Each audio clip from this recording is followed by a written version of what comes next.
You're listening to Milwaukee Mafia, your podcast dose of Wisconsin Mafia and true crime history.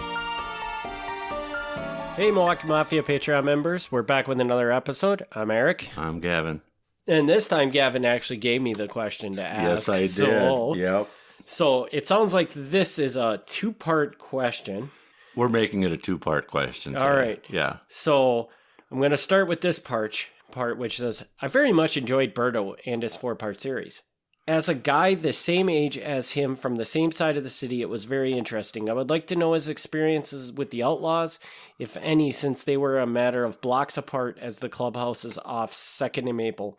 And did any heat the feds have on the Outlaws ever transfer to the Kings over business, or by sheer chance they were so close investigating the Outlaws? Okay. So this first part, the answer is really short because I asked Berto, and he said there was some crossover between the Outlaws and the Kings, but it was before his time. So he had heard that there was some stuff, but he didn't have any personal stories to offer. So that long paragraph, the answer is there's something there, but I don't know it because Berto doesn't know it. Oh, what good is Berto, huh? All right, and then so are we jumping straight to the second part? You can go to the other part. Okay, so the second part is how the motorcycle culture, especially when Vietnam ended and biker gangs became more prevalent, especially in Milwaukee, along with the Harley, affected the Mafia here, and how was the relationship between the clubs and the Mafia? Yeah, okay. So, just so I can clarify this, if I'm understanding that, basically he's asking, how did the Mafia and motorcycle gangs played well together? Is that basically essentially the question? That's what I get out of it, yeah. Okay. And this isn't a very long answer either. But so there's definitely a motorcycle history in Milwaukee. Again, if people don't know, that's like where Harley Davidson is. Mm-hmm. So if you have a Harley, it's probably, well, maybe not anymore, but traditionally it came out of Milwaukee. So it's definitely got that long history. One of the big motorcycle gangs came out of Chicago, and so that spills over into Milwaukee. Milwaukee's got the Outlaws. It's got a little bit of the Hells Angels. For a while, a brief while, maybe 10 years, they had a motorcycle gang called the Heaven's Devils, which I love that name. But they didn't last very long. There isn't a lot of overlap that I'm aware of between the motorcycle guys and the Mafia guys. I feel like there's got to be some overlap, but the only thing that I'm personally aware of was there was a time where a paperboy, I think he was like 14, a paperboy got blown up by a bomb that he wasn't supposed to. Just to be very clear about that up front. This wasn't an intentional thing. He wasn't the target. Yeah, it wasn't the target. It wasn't like they were mad at the paperboy. But the motorcycle gang left this bomb on top of a car, and somebody was supposed to go and pick it up, and it would blow up on them when they picked it up.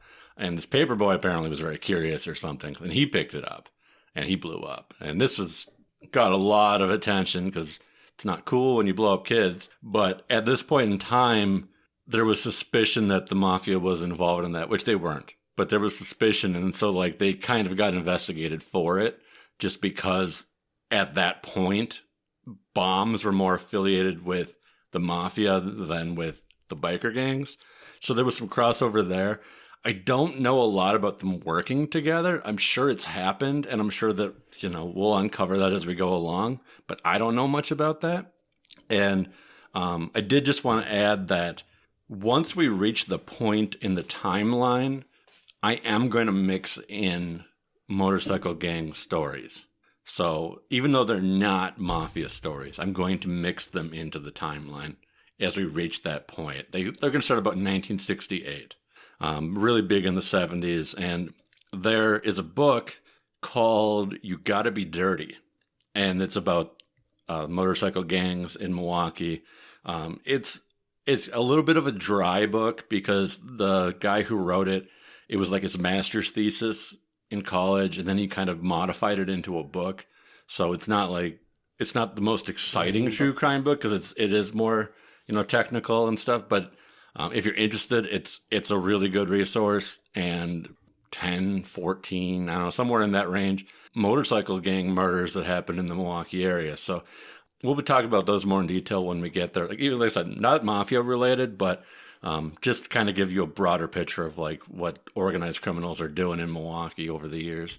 Because it's not strictly mafia. I mean, we're going to see that other groups are filling in the gaps as we go. There's going to be other gangs that come along. Maybe eventually Latin Kings, who knows? But so we'll get there as well. But the short answer is there's not really much. In all the time that I researched the mafia, like the only time the motorcycle gangs came up was because of this paperboy bombing, because the mafia was investigated for it, but it wasn't them. So if there's overlap, and I'm sure that there is, it wasn't really obvious.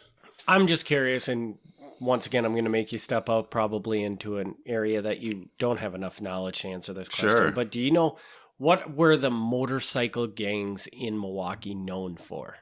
Oh, so this is the thing with motorcycle gangs. Primarily what a motorcycle gang does, as opposed to other gangs, is they're really good at transporting things because they're on motorcycles. So there's the drugs, which like other gangs do, but the bikers are kind of better at it because they're always moving. Mm-hmm. You know, sometimes they might only be between Milwaukee and Chicago, but as I think most people know, even good bikers who are not in gangs, I mean, they go on long trips all the time. That's part of what being a biker is. So they're transporting drugs, they're transporting guns, they're doing this and that. The other big thing they're really known for is chop shops, which is when you take a car or a motorcycle, you steal it, and then you break it down into parts and sell the parts off. And there was a guy in Kenosha who did that, who operated out of, he operated out of a garage, but his hangout was the Brat Stop, if you're familiar with the Brat Stop in Kenosha. And his name was Honest Bob, which is a great name. It's a great name for a car thief, Honest Bob. And he got killed. So I guess... Sorry, Honest Bob. On that question lining, the reason I asked that question is because when people talk about motorcycle gangs, what I associate motorcycle gangs with is drugs. Yeah, that's a big part of it. Which, again, we've talked over and over again about how there isn't a whole lot of connection to show that the mafia had very much to do with drugs. Right. So, knowing what you know about the mafia and in the time frame that the bike gangs would have existed, is there something you can think of that the mafia would have used bike gangs possibly to transport? Like, what is something they would have been transporting at that point in time that they could utilize a bike gang? That's the thing. I think that's why the overlap is so low, is because the drug game in the mafia was so low. Whereas, in contrast, in Montreal, in Canada, the biker gangs and the mafia were very tight, and I believe they still are today. And that's because the drugs are a major part of what the mafia in Canada does. Mm-hmm. So they work very tightly with the biker gangs up there. But yeah, Milwaukee, like, I don't know. Even though, again, it's the home to Harley Davidson, it seems obvious that you could find bikers anywhere. I don't see a lot of that where, you know, there might have been some gun running. Maybe. Yeah, that is the only one I could possibly think of that they would use them for is gun running. But chop shops doesn't sound like and maybe you can talk a little bit about this, but a chop shop doesn't sound like a mafia thing to me that they ever really... See, and it was, but again, not in Milwaukee. Mm-hmm. Like if Milwaukee Mob had a chop shop, they did a really good job because I don't know about it. Whereas Chicago, they did, and it was a big deal. It was a big deal, and they even had rivalries over it, and people getting blown up, and it was a whole mess. But if the Milwaukee Mafia had a chop shop, they never got busted for it. Yeah. Or even suspected of it, for that matter. Yeah, and you know, like I say, more of this will come out as we move along in the timeline, and I focus on things more. So what I say now, maybe I'll prove myself wrong later, but what I'm aware of is that, and I do need to expand a little bit. Like, I heavily focus on FBI records, as I'm sure anybody listening knows by now.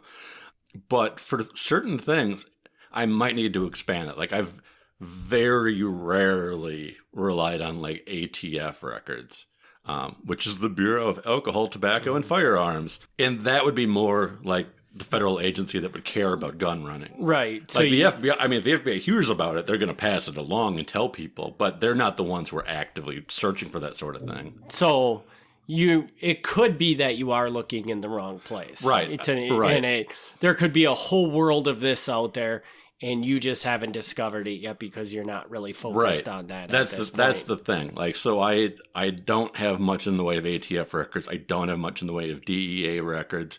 So like, I should know what's out there because the FBI still makes note of these things, even if they're not the agency investigating them. There might be more I could pick up from these other agencies because, you know, they might investigate 10 things and only one of them really amounts to anything.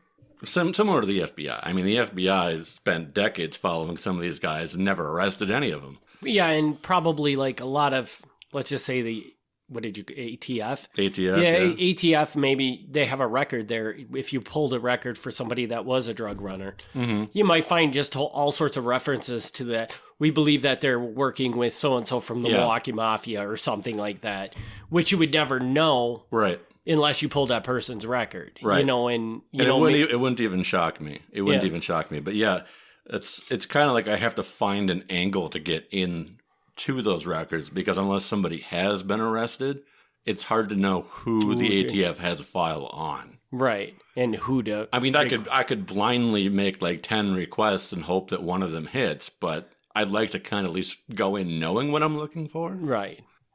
Have a path to it. Right. Like so you're not just swinging for, you know... Right. Swinging it for nothing. So exactly. Interesting.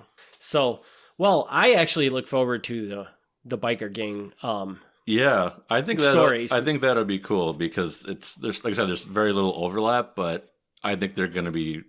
If you like the one stories, you're going to like the other stories. I mean, they're same stuff, you know, and crime, murder, you know, same thing. And I guess I know biker gangs exist and blah blah blah. Yeah. But I guess I don't really know much about biker gangs. And I didn't either. Like it was a major blind, similar to street gangs, or a major blind spot for me. But you know, I wanted to know more. So like a while back, like I've read up on them, and I read the one book, the "You Got to Be Dirty" book, which I wish there were more books, but that's really like the book. And yeah, there's potential just from reading that book. I can tell you that there's a lot of potential to expand upon that. Because when somebody gets murdered in that book, it's like a 2-page thing. Like each one of these things could be entire chapters, and they're like 2 pages. So there's a lot more that's never really been covered in detail. So maybe Gavin's next adventure will be on biker gangs in Milwaukee. Possible. Are the not likely, but possible. Just you probably don't know this, but. Does the existence of Harley and the biker gangs, are they like directly correlated? Like you don't see biker gangs until Harley comes into this picture? Or I don't even know because Harley's pretty old, right? Harley's pretty old. Yeah. Like, I mean, Harley's 120 years old or something now. Yeah, it's really old. So there's not a direct connection. I think the guy, Sean, asking the question, I think he's spot on. I think it really picked up around the Vietnam War time. I don't know what the direct connection is there. Like, apparently, he must know more than I do about that, but that does seem to be when it really picked up. Do you got anything else for this episode? I mean... No, I mean, like I said, it's pretty short, but I just kind of wanted to let people know this is something that's kind of cooking, and we'll get there when we get there, but biker gangs are something we need to talk about more. I'm not super knowledgeable, but doesn't mean that I can't dig deep and find some things and get them out there. So. And we look forward to hearing it. So, yeah. All right. Well, thank you everybody for tuning in. We will be back in 2 weeks with another Patreon, 1 week with a regular Mafia episode. And again, as always, we really appreciate your continued support of our podcast. Thank you very much. Thank you. Thanks for tuning in to the Milwaukee Mafia podcast. Join us next time for another look back at Wisconsin Mafia and true crime history.